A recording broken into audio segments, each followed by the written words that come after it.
욥기 23장입니다.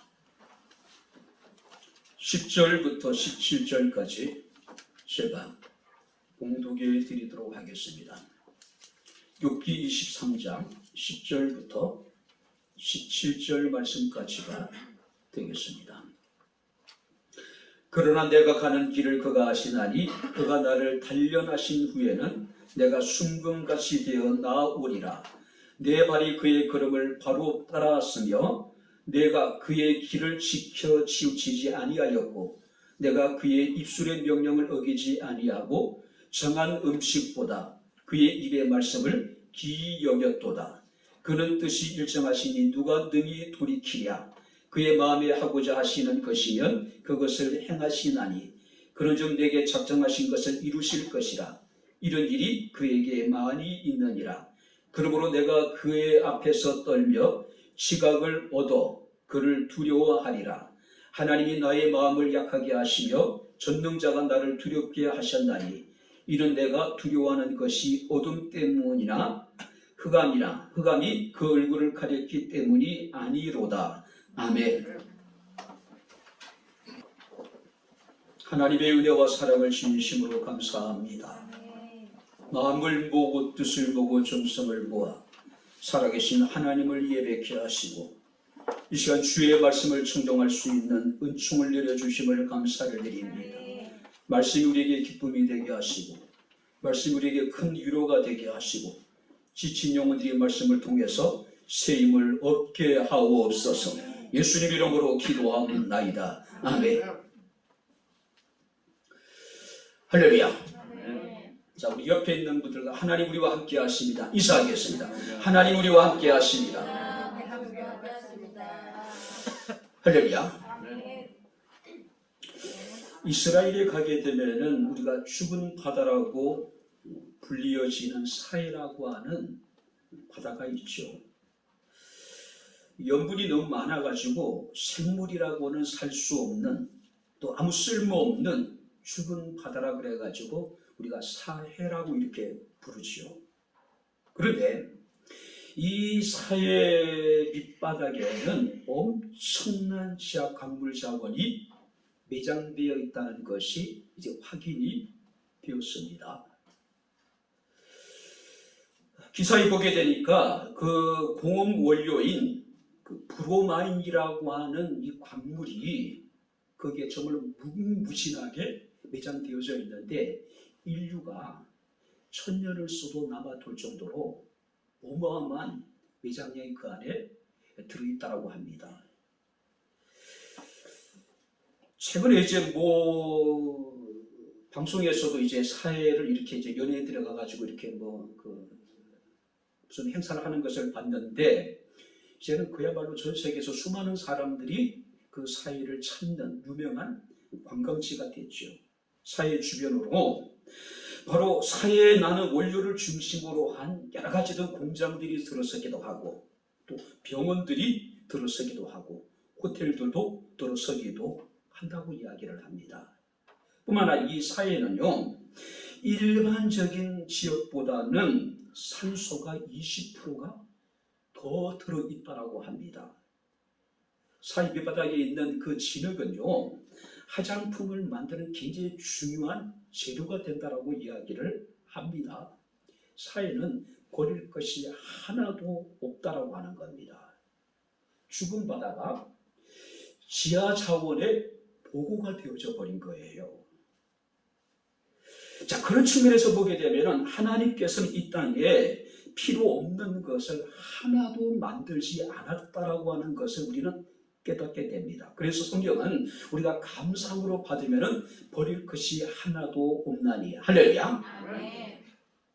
자, 우리 눈에 그것이 어떻게 보이든지 간에 당장 내게 있어서 그것이 얼마나 유용하든지 아니면 유용하지 않든지 간에 감사함으로 받고 믿음으로 받기만 하면 모든 것이 다 우리에게 유익한 것들이라는 거죠.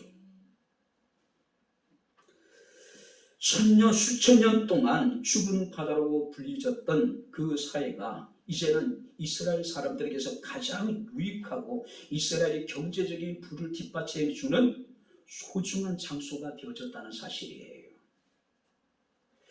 자, 하나님은 늘 좋은 환경과 좋은 조건 속에서만 우리에게 좋은 것을 주시는 분이 아니십니다. 때로는 가장 열악하고 가장 고통스러운 상황 속에서 우리에게 좋은 것을 능히 주실 수 있으신 분, 그분이 우리가 믿는 우리 하나님입니다. 할렐루야. 자, 그렇다면 하나님은 도대체 왜 이 땅에 고난을 주셨을까? 그죠? 아니, 하나님은 우리가 사랑의 하나님이라고 했는데 우리의 현실을 보게 되면은 늘 우리 주변에 고난이 연속되어지고 있는 거예요. 인류 역사에서 전쟁은 끊임없이 계속되어지고 있습니다. 지금 전 세계는 코로나로 인해 가지고 엄청난 고통을 겪고 있습니다. 에이즈를 넘어서서 이제는 원숭이 두창이라고 하는 것이 동성애자들을 중심으로 해서 전 세계에 확산되어지고 있는 것이 사실입니다. 물론 동성애자들은 그것이 오직 동성애자들만의 문제냐고 얘기하는데 95%가 이상이 다 동성애자들을 통해서 감염이 되고 있다는 거예요. 자, 그렇다면 우리가 이 고난을 우리가 어떻게 이해를 해야 될 것인가? 우리가 엄밀하게 고난이라고 하는 것은 어떤 의미로서는요, 하나님의 신비에 속하는 부분입니다. 하나님의 신비에 속하는 영역이라고 우리가 이야기할 수 있어요. 세상에 그 누구도 고난에 대해서 정확하게 정의를 내릴 수 있는 사람은 아무도 없을 거예요. 자, 그런 측면에서 보게 되면은 성경은요, 우리 인생의 고난의 문제를 풀 수 있는 유일한 교과서라고 사람들은 이야기를 합니다. 그 가운데 이 욥기는 바로 고난의 문제를 가장 잘 다루고 있는 그런 책이라고 이야기할 수가 있습니다. 고난이라는 것은요, 언제 어떤 모습으로 찾아올는지 아무도 알 수 없지요. 근데 우리는 욥기를 통해서요, 그런 고난의 불가사의한 정체, 그리고 고난이 우리에게 주는 의미, 또 고난이 우리에게 주는 유익이 무엇인가를 가장 잘 설명하고 있는 책이 우리가 욥기라고 이야기할 수가 있습니다. 자, 욥기에 보게 되면은 한 인물이 등장하죠. 욥이라고 하는 인물입니다. 아마 세상에 그 누구도 욥과 같은 고통을 당한 사람은 없었을 거예요. 욥의 고통이라는 것은 정말로 억울하고 무겁고 괴로운 고통이었어요. 동방에서 가장 큰 욥이 하루아침에 그 많은 재산을 약탈을 당합니다. 10명의 생떼 같은 자식들이 하루아침에 죽임을 당해요. 몸은 병들고 그런 병든 남편을 두고 그의 아내는 어디론가 떠나버리게 됩니다. 욥의 소식을 들은 친구들이 와서 이런저런 말로 욥을 위로하지만은 욥은 친구들의 위로에 대해서 너희는 내게 쓸데없는 의사라고 이야기를 합니다. 너희는 나를 번뇌케 하는 안이자라고 이야기를 하고 있는 거예요. 그죠? 그래서 사람들은 욥을 고난의 대명사라고 부른 이유가 바로 여기에 있는 겁니다. 자, 그런데 예전에 소망교회 각선희 목사님은 자유를 버린 자유인이라는 책에서 욥의 고난의 세 가지 특징을 이야기를 하십니다. 그 욥의 고난의 특징이 뭐냐면은 일반적인 고통과는 다르다는 거예요. 일반적으로 사람들이 겪고 있는 고난과는 전혀 다른 차원의 고난이었다는 거죠. 첫 번째가 뭐냐면은 욥은 고난은 의인의 고통이었다는 거예요. 자, 우리가 욥기 1장 1절이라든지 욥기 1장 8절, 2장 3절 말씀을 보게 되면은 내가 내 종 욥을 유의하여 보았느냐, 그와 같이 온전하고 정직하여 하나님을 경외하며 악에서 떠난 자는, 한번 따라해 보시기 바랍니다. 세상에 없느니라. 욥과 같은 사람은 세상에 둘도 없다는 이야기예요. 욥처럼 온전하고 욥처럼 정직하고 욥처럼 하나님을 경외하며 욥처럼 악에서 떠난 사람은 세상에 욥밖에 없다는 이야기예요. 그런데 이렇게 죄 없는 욥이 상상할 수 없는 고난을 겪고 있다고 하는 사실이에요. 흔히 말해서 이 욥이라고 하는 사람은 고난을 겪을 만한 아무런 이유가 없었다는 이야기예요. 그래도 불구하고 욥은 의인이었음에도 불구하고 고통을 당했다고 하는 사실이에요. 이것이 욥의 첫 번째 고난의 특징이라는 겁니다. 두 번째가 뭐냐면은 욥은 하나님을 경외하는 사람이었음에도 불구하고 누구도 겪지 않았던 어마어마한 고통을 겪었다는 사실이죠. 자, 욥은 온전하고 정직하여 하나님을 경외하고 악에서 떠난 사람이라고 이야기를 합니다. 욥의 여러분들이 경고상 가장 잘 나타내는 사건이 뭐냐면은 욥의 자매들이 굉장히 우애가 좋았던 것 같아요. 그래서 형제들이 생일을 맞이하게 되면은 10명의 형제 자매들이 모여서 잔치를 베풀어요. 근데 그 잔치가 끝나고 나면은 욥은 하나님 앞에 제사를 드립니다. 자식들 하나하나의 이름으로. 혹시 그들이 잔치의 어떤 들뜬 분위기 속에서 하나님께 망령되이 행하지 않았을까? 그들이 입술로 하나님을 혹시라도 불경한 죄를 저지르지 않았을까? 늘 노심초사했다는 이야기예요. 근데 그런 욥이 말로 표현할 수 없는 엄청난 고통을 겪었다는 겁니다. 뿐만 아니라 이 욥의 고난의 특징이 뭐냐면은 욥은요, 고난을 시작하면서부터 고난이 끝나서 하나님이 그에게 갑절의 축복을 주실 때까지, 하나님이 그를 회복하실 때까지 욥은 자신이 왜 이런 고난을 겪는지 알 수 없었다는 거예요. 우리가 어떤 일을 만나고 어떤 일을 우리가 당하게 될 때는 분명히 그 일의 원인이 있을 거 아니에요. 근데 욥에게는요, 자신이 왜 이런 고난을 당해야 되는지 알지 못했다는 거예요. 욥을 굉장히 고통스럽게 만들었던 건 바로 이 문제였습니다. 그래도 불구하고 욥은 불평하지 않아요. 원망하지 않습니다. 오히려 하나님을 찬양하고 하나님을 예배했다라고 성경에 기록하고 있습니다. 이것이 욥이 당한 고난의 세 가지의 특징이었다는 거예요. 자, 그렇다면 우리는 어떻습니까? 많은 사람들이 어려움을 겪게 되면 하필이면 왜 내가, 그럼 다른 사람은 고난을 당해야 될 충분한 이유가 있을까요? 모든 사람이 같은 생각을 가지고 있어요. 생각을 좀 바꾸면 왜 나는 고난을 당하면 안 될까? 내가 누구보다 고롭고, 내가 누구보다 선하고, 내가 누구보다 정직하고, 내가 누구보다 하나님의 경외의 믿음을 가지고 있을까라고 생각해 보면은 우리의 생각이 조금 달라질 수가 있을 거라는 거죠. 자, 이제 10절 말씀을 보시기 바랍니다. 10절 다 같이 읽겠습니다. 그러나 내가 가는 길을 그가 아시나니 그가 나를 단련하신 후에는 내가 순금같이 되어 나오리라. 그러나 내가 가는 길을 내가 아나니 그가 나를 단련하신 후에는 내가 순금같이 되어 나올 것이다. 의로운 자의 고난입니다. 하나님을 경외하는 자의 고난이었어요. 욥은 고난이 끝이 때까지 왜 자신이 고난을 당하는지 알 수 없었던 그런 상황이었습니다. 자, 그럼에도 불구하고 욥은 이런 고백을 합니다. 그러나 내가 가는 길을 그가 아시나니 그가 나를 단련하신 후에는 내가 순금같이 되어 나오게 될 것이라고 이야기를 합니다. 자, 이게 보세요. 여기서 말하는 순금이라고 하는 것은 의롭다라는 의미를 가지고 있어요. 하나님 앞에 영화롭다라고 하는 의미를 가지고 있습니다. 무슨 얘기예요? 의인이 겪는 고난이고 하나님을 경외하는 자가 겪는 고난이고 바로 자신이 왜 고난을 당한지 알 수 없는 그런 고난이었음에도 불구하고 그는 뭐라고 얘기합니까? 하나님이 나를 단련하신 후에는 이 고난을 통해서 나를 순금 같은 사람으로 나를 의롭게 하시고 나를 하나님 앞에 영화롭게 하실 것이라고 하는 확신을 가지고 있었다는 거죠.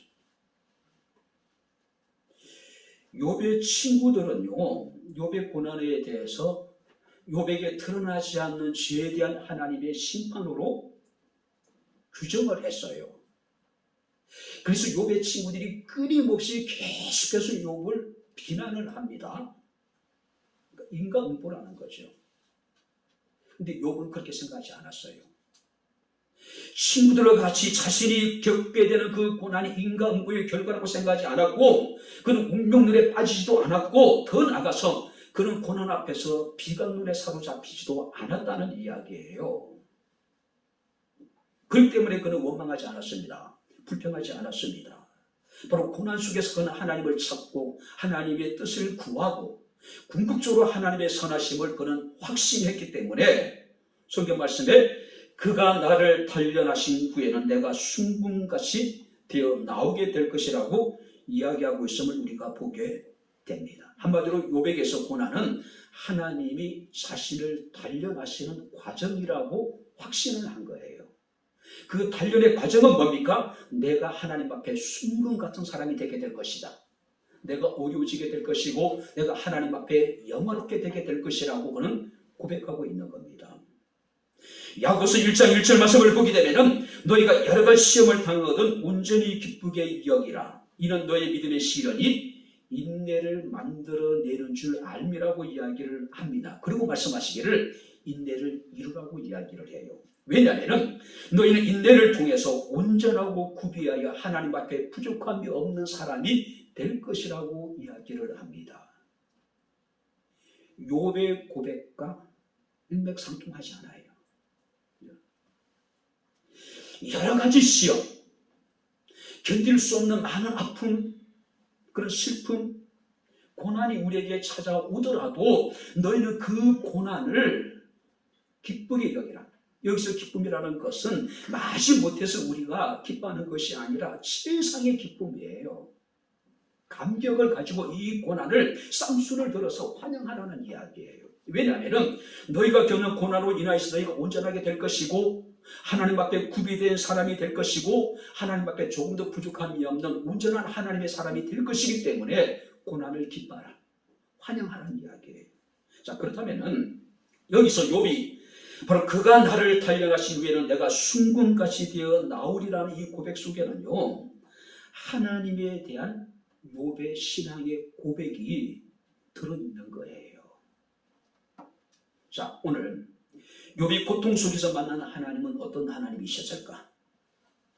도대체 욥이 어떤 하나님을 깨달았기에 그가 나를 단련하신 후에는 내가 순금같이 될 것이라는 이 놀라운 고백을 하게 될 것인가? 우리 함께 말씀을 살피면서 함께 은혜를 나누도록 하겠습니다. 자, 10절 말씀 우리 다시 한번 같이 읽겠습니다.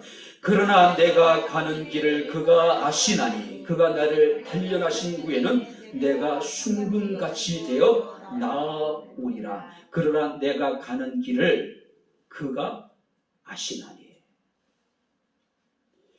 욥의 고난은요, 우리가 평생을 살면서 한 번도 당하기 힘든 고난이에요.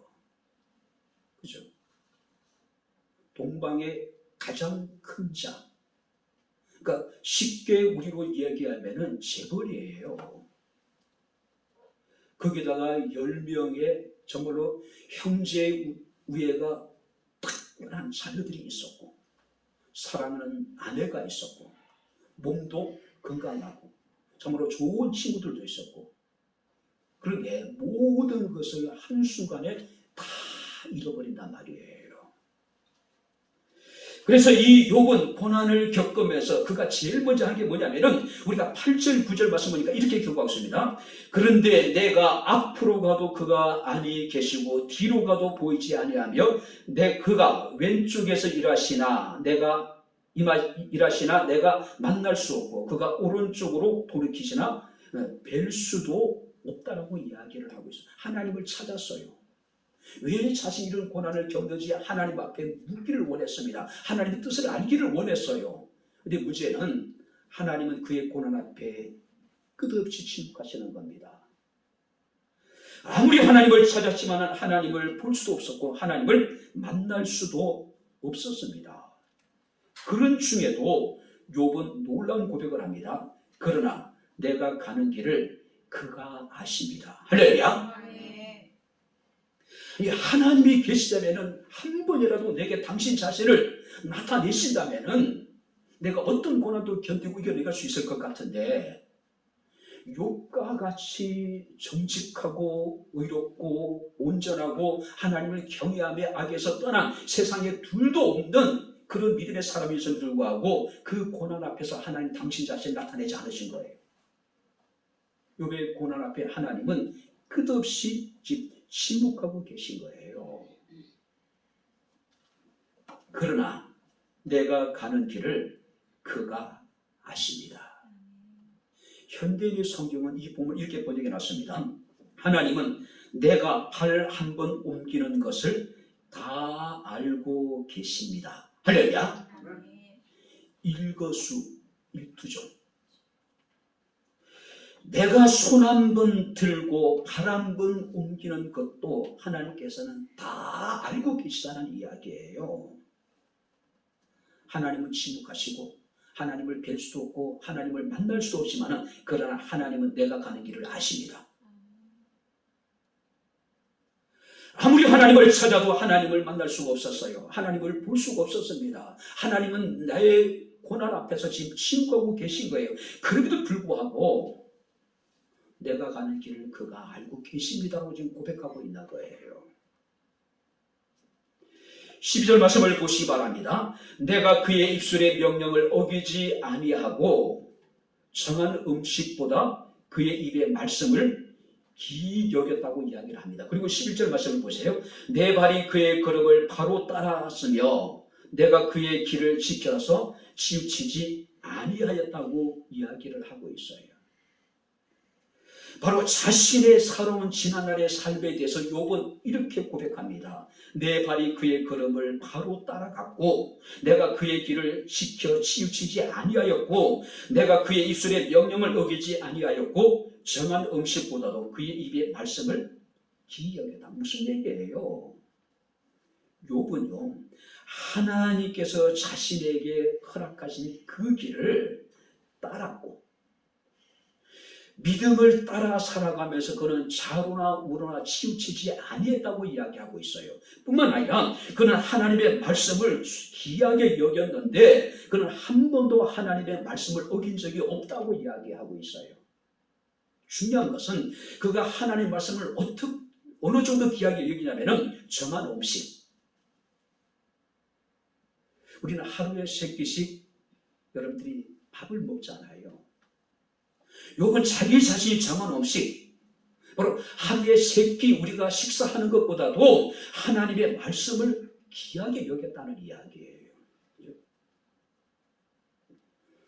사람들은 그가 드러나지 않는 죄로 인해 가지고 하나님의 징계를 당한다고 생각을 했습니다.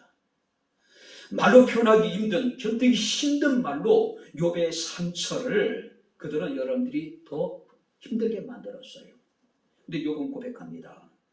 그러나 내가 가는 길을 그가 알고 계시다.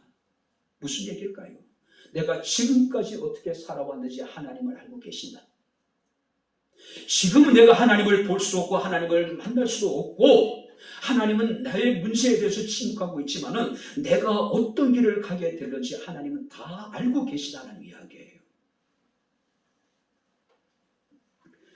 우리가 고난을 만나게 될 때에 우리의 답답한 마음을 누구에게 가서 하소연할까요? 물론 여러분 우리가 하소연하면 어느 정도 마음의 시원함은 얻을 수 있는지 모르겠죠. 근데 가만히 생각해 보게 되면은 자기 넋두리에 빠질 뿐이에요. 오히려 자기 자신이 더 초라하게 느껴질 뿐이에요. 누구에 가서 넋두리 하지 않더라도 하소연하지 않더라도 기억하시기 바랍니다. 하나님은 우리의 가는 길을 다 알고 계십니다. 할렐루야. 어떻게 살아왔는지, 지금 나의 처해 있는 상황이 어떠한지, 앞으로 내가 어떤 길을 행하게 될는지 하나님은 다 알고 계시다는 이야기예요. 1899년에 프랑스 파리 한 성당에서 충격적인 살인사건이 벌어지게 됩니다. 한 성도가 성당의 건축비를 이제 헌납하기 위해서 그 디물린이라고 하는 신부를 찾았습니다. 근데 디물린이 그 시간에 그곳이 없었어요. 자, 이 성당의 관리인이 이 사람이 성당의 어떤 건축비를 헌납하기 위해서 온 사실을 알고 망치로 그를 죽여요. 그리고 그가 가지고 온 건축헌금을 빼앗습니다. 그리고 그를 죽인 그 망치를 디물린이라고 하는 신부의 책상 서랍 속에 넣어요. 그리고 급히 이 신부를 잡고 고해성사를 해요. 신부님, 내가 성당 건축비를 헌납하기 위해서 성당을 찾은 신부님을 찾은 내가 누구를 망치로 쳐서 죽였습니다. 그러니 이제 이 디물린 어떻습니까? 그 고해성사를 두고 이제 자신의 사무실로 들어왔는데 곳에 보니까 진짜로 사람이 망치에 맞아 죽어 있는 거예요. 그래서 서랍을 열어보니까 그 안에 보니까 피 묻은 망치가 보이는 겁니다. 이 살인사건은 경찰에 바로 이제 신고가 되고 경찰이 나와서 이제 조사를 합니다. 유력한 용의자가 누굴까요? 이 신부예요. 신부의 사무실에서 사람이 둔기를 맞아서 죽었는데 그 둔기가, 망치가 신부의 책상 서랍에서 나왔어요. 결국 구속이 됩니다. 재판이 진행이 돼요. 디물린 신부는요, 끝까지 자신의 무죄에 대해서 주장하지 않아요. 재판의 진행에 순응을 해버려요. 왜냐하면 분명히 그 관리인이 죽인 것은 알고 있지만은 그 관리인이 자기에게 고해성사를 했잖아요. 자, 신부들에게 있어서 고해성사의 비밀을 누설해서는 안 돼요. 끝까지 지켜줘야 된단 말이에요. 자신의 무죄를 밝히기 위해서는 바로 고해성사한 바로 성당의 관리인의 죄를 이제 밝혀야 되는데 신앙 양심상 그걸 밝힐 수가 없는 거예요. 결국은 그는 악마의 섬에 종신유배형이 처지게 됩니다. 무기징역과는 전혀 다른 거예요. 우리 무기징역은 어느 정도 형기가 차면은 여러분들이 출소할 수가 있어요. 그런데 종신형은요, 죽을 때까지예요. 자, 악마의 섬은 심한 더위와 질병이 창고라는 외딴 섬입니다. 뿐만 아니라 평생 중노동만을 해야 돼요. 그러다 이제 죽는 곳이에요. 죽어서 여러분들이 죽지 않으면 나올 수 없는 곳이 바로 이 악마의 섬, 이 유배지예요. 신부는 그곳에서 참 고통스러운 시간을 보내게 됩니다. 그럼에도 불구하고 누구에게도 그 일을 발설하지 않아요. 그리고 이제 25년이라는 긴 시간이 지났습니다. 파리의 빈민가에서 한 사람이 유서를 써놓고 죽는 일이 벌어지게 됩니다. 그 유서 내용이 이렇습니다. 디물린 신부님은 살인범이 아닙니다. 그때 살인사건은 사제 문직이었던 내가 저지른 것입니다. 제발 신부님을 성당으로 돌려보내 주십시오. 자연히 이 사건에 대해서 재심이 이루어지게 되고 파리 법원은 무죄를 선고하게 됩니다. 25년의 중노동형을 이제 중간에 그치고 중신형에 이제 25년의 어떤 여러분들이 중노동 생활을 마치고 이제 그가 다시 성당으로 돌아오게 됩니다. 그에 대해 실망해서 성당을 떠났던 수많은 사람들이 다시 성당으로 모여들기 시작을 합니다. 그리고 진심 어린 사과를 신부에게 해요. 그때 신부는 그때도 아무 말하지 않습니다. 힘든 지난날의 삶을 이래가지고 짙게 펴인 그 주름, 그는 이제 묵묵하게 그냥 얕은 그런 웃음만을 보여줄 뿐이었다고 이야기를 하고 있어요. 하나님은 아신다라고 하는 믿음이에요. 사람들은 나를 이해해 주지 못하도, 사람들은 나에 대해서 오해를 할 수 있을지 모르겠지만은, 나를 알아주지 못하고 나를 인정해 주지 않을지 모르지만은 분명히 확실한 것은 하나님은 나의 가는 길을 알고 계십니다. 할렐루야. 어떻게 우리가 살아왔는지, 내가 지금 처해 있는 상황이 어떠한지, 내가 어떤 길을 가게 될는지 하나님은 다 알고 계시다는 거예요. 이런 확신이 있었기 때문에 이 욥은 자신이 겪고 있는 이 고난을 하나님의 연단의 과정으로 고백합니다. 뿐만 아니라 더 나아가서 하나님은 나를 단련하신 이유가 뭐냐면은 나를 순금 같은 믿음의 사람을 만들기 위한 것이라는 것을 확신하고 있었다는 거죠. 그래서 10절에 보게 되면은 그가 나를 단련하신 후에는 내가 순금같이 되어 나오리라. 할렐루야. 욥에게서 하나님 어떤 하나님입니까? 자신의 길을 다 아시는 하나님, 자신의 모든 것을 다 아시는 하나님이란 사실이에요. 자, 두 번째 말씀을 보시기 바랍니다. 우리 한번 성경을 13절 같이 읽겠습니다. 그는 뜻이 일정하시니 누가 능히 돌이키랴. 그의 마음에 하고자 하시는 것이면 그것을 행하시나니. 욥에게서 하나님 어떤 하나님입니까? 뜻이 변치 아니하시는 하나님. 그가 하시고자 하시는 일에 대해서는 반드시 그것을 이루시는 하나님. 그죠?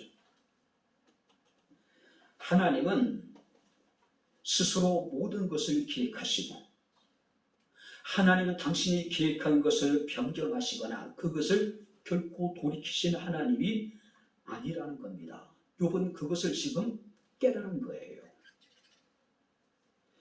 자신이 비록 무지하고 자신이 겪고 있는 고난이 부당하다 하더라도 그것이 하나님의 뜻이라면 누구도 돌이킬 수 없다는 것을 그는 깨달은 거예요. 그래서 그는 하나님께 기도하는 겁니다. 하나님의 계획하신 그 뜻이 내게 이루어지기를 위하여. 할렐루야. 자신이 겪고 있는 고난을 도저히 이해할 수가 없어요. 상식적으로 그것을 받아들이기 힘든 상황이에요. 그래도 불구하고 자신이 겪고 있는 그 고난 속에는 하나님의 계획, 하나님의 뜻이 있음을 알았기 때문에 그 뜻이 이루어지기를 위해서 기도하는 겁니다. 다니엘서 4장 35절에 보게 되면 땅의 모든 사람들을 없는 것 같이 여기시며 하늘의 군대에게든지 땅의 사람에게든지 그는 자기의 뜻대로 행하시나니. 하나님은 하늘의 군대와 모든 땅에 있는 사람들에게 대하여 자기의 뜻대로 행하실 수 있는 능력이 있으신 분. 그죠? 그의 손을 금하든지 혹시 이르기를 무엇을 하느냐라고 하나님께 물을 자가 없다라고 이야기합니다. 자, 이게 보세요. 하나님은 당신의 계획대로 모든 것을 행하십니다. 누구의 도움을 받으실 필요가 없어요. 누구의 간섭을 받지 않습니다. 하나님이 뜻하신 것을 누구도 변경하거나 그것을 돌이킬 수가 없다는 거예요. 왜냐하면 하나님은 그것을 반드시 이루시는 분이기 때문에. 근데 사람들은 어떻습니까? 하나님의 뜻하신 하나님의 계획을 우리 스스로 뭔가 막아보려고 하는 사람들이 있어요. 그것을 뭔가 자신의 의지로 변경시켜 보려고 하는 사람들이 분명히 존재한다는 이야기예요. 목사는 그런 얘기를 합니다. 하나님의 하시는 일을 막으려는 것은 개미들이 불도저를 막는 것 같은 어리석은 것이다. 하나님이 하시고자 하는 일을 막는 것은 지구가 도는 것을 인간의 의지로 멈추려는 것과 같은 것이다라고 이야기를 하더라고요. 그 누구도, 그 무엇도 하나님의 기획하시고 하나님의 뜻하신 그 일들을 돌이키기나 바꿀 수 없다는 사실을 이 욥은 분명히 확신했다는 거예요. 그죠? 만약에 우리 의지로 하나님의 행하신 일들을 우리가 멈추게 한다면, 돌이키려고 하고 우리가 변경시키려고 한다면 하나님의 뜻을 우리가 거역하면 거역할수록 우리는 비참해질 수밖에 없겠죠. 그죠? 우리는 더 큰 고통을 겪을 수밖에 없겠죠. 하나님의 뜻과 하나님의 계획하심에 우리가 해야 될 일은 뭡니까? 하나님의 선하심을 믿고 그 하나님의 뜻이 이루어지기 위해서 기도하는 것. 할렐루야. 이것이 성도의 자세예요. 믿는 자들의 자세예요. 분명히 하나님의 뜻이 그 고난 속에 있었기 때문에 욥은 자신의 재물을 약탈했던 서바 사람과 갈대아 사람들을 원망하지 않습니다. 자신의 재산을 지키지 못하는 종들을 원망하지 않아요.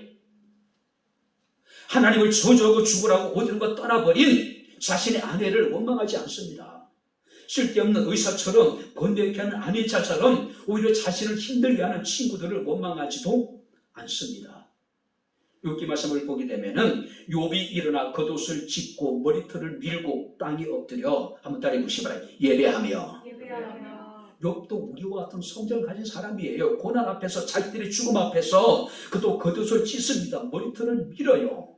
그만큼 슬픔이 크다는 이야기예요. 그래도 불구하고 욥은 땅에 엎드려서 하나님께 예배하며 그런 중에도 예배를 했대요. 그런 중에도 하나님을 경배를 했다는 이야기예요. 주신 이도 여호와시오 거두신 이도 여호와이시오니 여호와의 이름이 찬양을 받으실지니이다. 욥이 이 모든 일에 범죄하지 아니하고 하나님을 원망하지 아니하니라. 이런 믿음이 어디서 왔을까요? 자신의 고난 속에 하나님의 뜻이 있음을 확신했기 때문에 원망보다는 불평보다는 오히려 하나님을 찬양하고 오히려 그런 중에 땅에 엎드려서 하나님께 예배하고 하나님을 경배했다는 사실이에요. 왜 우리가 여러분들이 문제 앞에서 원망하고 불평합니까? 하나님의 뜻을 깨닫지 못했기 때문에 그래요. 하나님의 우리를 향한 놀라운 계획이 있다는 사실을 우리가 인정하지 못하기 때문에 우리는 원망하고 불평할 수밖에 없는 것이죠. 하나님 우리를 향한 놀라운 계획을 가지고 계신다. 할렐루야. 그 계획을 이루어가는 과정에 있어서 때로는 고난도 찾아와요. 때로는 우리가 겪기 힘든 여러 가지 어떤 역경도 찾아옵니다. 말로 표현할 수 없는 슬픔도 찾아와요. 그러나 하나님께서는 이 모든 것들을 통해서 우리에게 유익이 되게 하신 하나님, 할렐루야, 선을 이루시는 하나님. 욥은 자신을 향한 하나님의 또 다른 계획을 확신한 거예요. 믿은 거예요. 지금 여러분들이 어렵고 힘든 상황에 처해 있다면 반드시 기억하시기 바랍니다. 하나님은 여러분들을 향한 또 다른 계획을 가지고 계시다는 사실입니다. 할렐루야. 고난 속에는 분명히 하나님의 뜻이 숨겨져 있다라고 하는 사실이에요. 욥은 그것을 인식하고 깨달았다는 거죠. 자, 마지막으로 세 번째 여러분 14절 말씀을 보시기 바랍니다. 그런즉 내게 작정하신 것을 이루실 것이라. 이런 일이 그에게는 많이 있느니라. 그런즉 내게 작정하신 것을 이루실 것이고 이런 일이 하나님에게는 많이 있다. 욥은 하나님의 계획을 믿었습니다. 하나님의 자신을 향한 뜻을 확신했어요. 그리고 더 나아가서 하나님은 자신을 향해서 계획하신 것, 뜻하신, 작정하신 모든 것을 반드시 이루실 것이다. 할렐루야. 이런 일들이 하나님에게는 많다. 그렇죠? 이 본문을 직역하게 되면 이렇습니다. 그분께서 나의 목을 완성하실 것이다. 나에게 주어진 목, 내게 하나님께서 하시고자 하는 그 일들을 하나님께서 완성하실 것이다. 완성하실 것이다. 사람은 한 해를 시작하면서 다양한 생각들을 가지죠. 계획들이 있습니다. 꿈이 있어요. 문제는 뭘까요? 그 계획을, 그 꿈을 온전히 이룰 수 있는 능력이 우리에게는 없다는 거예요. 작심삼일이라는 이야기가 나오잖아요. 연초에 우리 마음속에 단단히 우리가 다짐했던 일들이 3일이 지나지 않아서 허물어지는 모습 우리는 숱하게 봐오잖아요. 근데 하나님 그런 분이 아니라는 거죠. 하나님은 우리 향한 놀라운 계획과 또 다른 뜻을 가지고 계시는데 그 계획을 온전히 이루실 수 있는 능력이 있으신 분, 할렐루야. 이런 일들이 그분에게는 많다는 거예요. 그죠? 많다는 거예요. 오늘 우리는 이것을 하나님의 경륜, 하나님의 섭리라고 이야기를 합니다. 우리의 가는 길을 다 아신 하나님은 절대적인 주권을 가지신 분입니다. 그분은 한번 계획하신 그것을 누구도 돌이킬 수 없을 뿐만 아니라 그것을 온전히 하실 수 있는 능력이 있으신 분. 그분이 욥이 믿는 하나님이고 그분이 우리가 믿는 우리 하나님이에요. 사랑하는 성도 여러분들, 하나님은 우리 한 사람 한 사람에 대한 놀라운 계획을 가지고 있습니다. 믿으시기 바랍니다. 할렐루야. 이것을 우리는 하나님의 예정이라고 이야기를 해요. 우리가 하나님의 신적 작정이라고 이야기를 합니다. 하나님의 섭리라고 이야기해요. 넓게는요. 그죠? 하나님은 우리에 대해서 놀라운 여러분들이 계획하실 뿐만 아니라 그 계획한 것을 하나도 남김없이 다 이루실 수 있으신 하나님. 역사가 토인비라고 하는 인물이 있습니다. 굉장히 유명한 여러분들이 역사가입니다. 그리고 인생의 말년에 이런 얘기를 합니다. 자신이 역사를 연구하다 보니 세 가지의 중요한 사실을 깨닫게 되었다. 첫 번째가 뭐냐면은 아무리 수고하고 노력해도 사람 마음대로 되는 것이 없더라는 거죠. 역사가 증명하고 있는 거예요. 평생을 인류의 역사를 연구했던 역사가가 오랜 여름 인류의 역사를 통해서 깨달은 게 뭐냐면은 아무리 수고하고 노력해도 사람의 뜻대로 되는 것은 없더라는 거예요.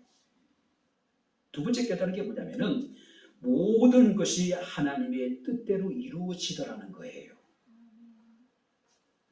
그리고 현실이란 하나님의 뜻 안에 이루어지는 것이기 때문에 우리 삶 가운데 일어나고 있는 모든 일들 가운데 의미 없는 것은 하나도 없더라.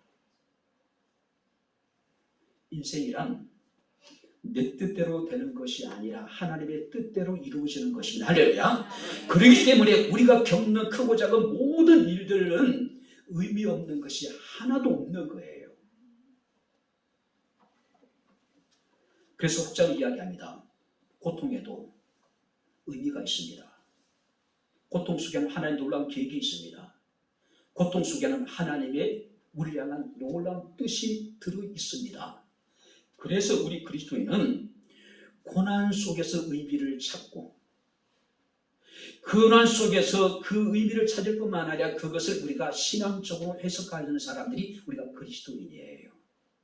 그래서 제가 우리 교인들에게 자주 했던 이야기가 있습니다. 한번 따라해 보시기 바랍니다. 신앙은 해석이다.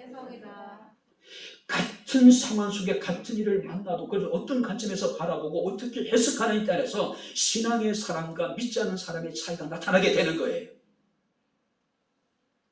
자, 욥은 이런 통찰력을 했습니다. 그래서 그는 하나님이 내게 작정하신 것을 반드시 이루실 것을 확신한 거예요.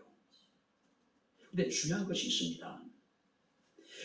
인생의 과정에 따르는 실패와 슬픔, 고난, 이것이 우리 인생의 여러분들이 점철되어져 있죠.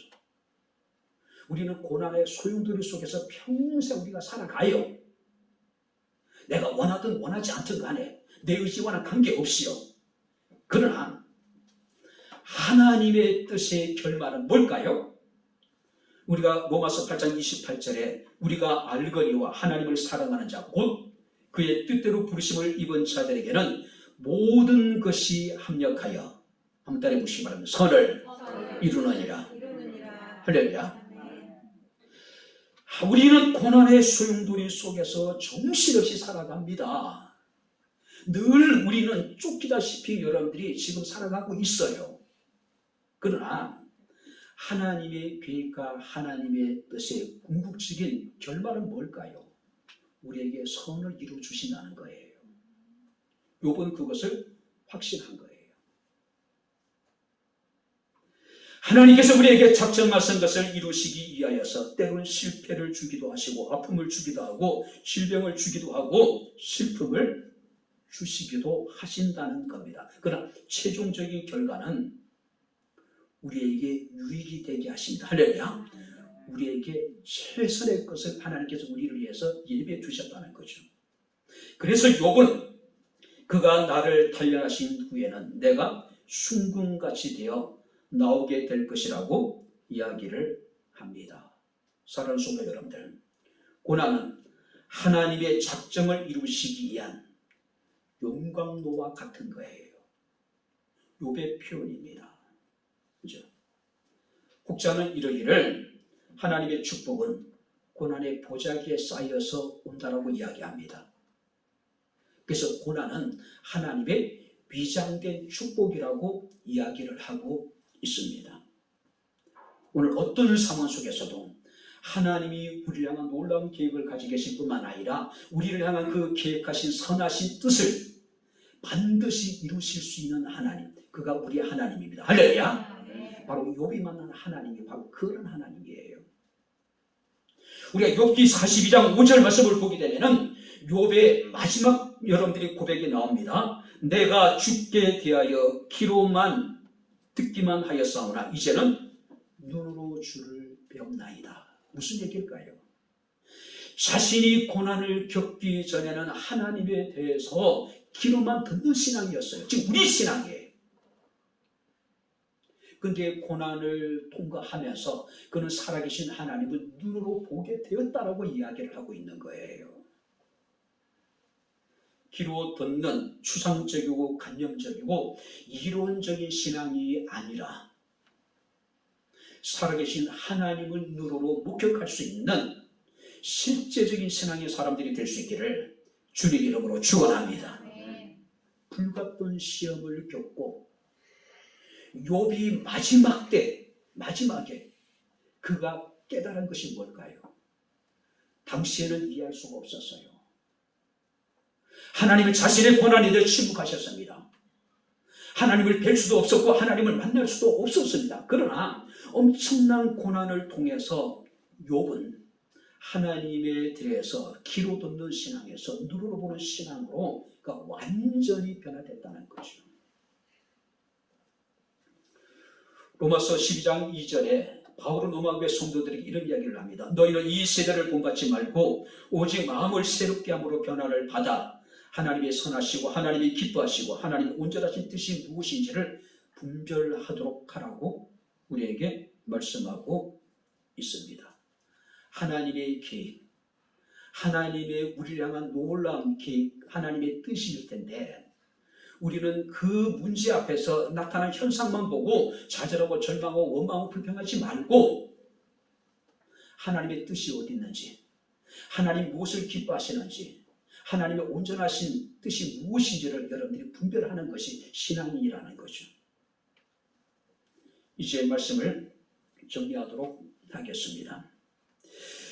욥의 친구였던 엘리후라고 하는 사람이 등장합니다. 여러분들이 욥기에 보게 되면 욥의 4명의 친구들이 등장해요. 엘리바스, 소발, 빌닷, 그 다음에 누구냐면 엘리후라는 사람이 맨 마지막에 등장을 해요. 욥의 친구들 가운데 가장 나이가 어린 친구예요. 자, 그 엘리후가 욥에게 이런 이야기를 합니다. 그대는 하나님께서 하신 일을 기억하고 높이라. 잊지 말라. 인생이 그 일을 노래하였느니라. 욥이 하나님께서 하신 일을 기억하고 높이고 잊지 말고 하나님이 하신 일을 노래하라고 이야기하고 있어요. 도대체 욥이 기억해야 될 하나님이 하신 일이 어떤 일이었을까요? 바로 하나님은 욥의 가는 길을 다 알고 계시고 하나님은 욥을 향한 놀라운 계획을 가지고 계실 뿐만 아니라 그것을 온전히 하시는 하나님, 그분이 행한 그 일을 기억하고 하나님을 높이고 하나님 행하신 일들을 잊지 말고 그 하나님을 찬양하라고 지금 이야기하고 있는 겁니다. 바랍니다. 우리가 하나님께서 하신 일을 우리는 기억하고 그가 하신 일을 높이고 그가 하신 일을 잊어버리지 말고 그가 하신 모든 일들을 노래하라고 이야기를 하고 있습니다. 우리가 불러야 될 노래가 어떤 노래일까요? 나의 길을 아시는 하나님, 나를 향한 놀라운 또 다른 계획을 가지고 계시며 뜻을 가지고 계신 하나님, 우리를 향한 계획하심과 뜻하심을 온전히 이루시는 하나님, 그가 행하신 일들을 기억하고 그가 행하신 일로 인해서 하나님께 영광을 돌리고 그가 행하신 이 일들로 인하여서 우리가 찬송하고 하나님을 많은 사람한테 증거할 수 있는 바로 저와 여러분들의 삶이 되어질 수 있기를 주님 이름으로 축원합니다. 기도하겠습니다. 하나님 아버지, 하나님의 은혜와 사랑을 진심으로 감사를 드립니다. 극한 고통과 슬픔 속에서도 하나님은 나의 가는 길을 아신다라고 고백했던 욥과 같은 믿음이 우리에게 있기를 원합니다. 하나님은 욥을 향한 또 다른 계획과 놀라운 뜻을 가지고 계시는 우리가 믿습니다. 욥을 향해서 계획하신 하나님의 뜻을 온전히 이루시는 하나님을 우리가 믿습니다. 욥이 이 믿음 안에서 그가 나를 단련하신 후에는 내가 순금같이 되어 나올 것이라고 했는데, 하나님, 우리도 이 하나님으로 인하여서 우리의 믿음이 순금 같은 믿음으로, 우리의 삶이 순금 같은 삶으로 변화될 수 있는 은혜를 베풀어 주시기를 원합니다. 하나님의 하신 일을 기억하게 하시고 하나님의 행하신 일들을 우리가 찬양하며 높이며 하나님께 영광을 돌릴 수 있는 저희들의 삶이 되게 하옵소서. 예수님 이름으로 기도합나이다. 아멘. 이제는 우리 주 예수 그리스도의 은혜와 하나님의 크신 사랑과 성령님의 교통 교제의 제 충만 역사 인도하시니 살아계신 하나님을 주님 앞에 나와 영과 진리로 예배한 주의 사랑하는 모든 성도들 머리머리 위에 저들의 가정과 직장과 사업장과 이 교회와 이 나라 이 민족 위에 지금부터 영원토록 함께 있을지어다.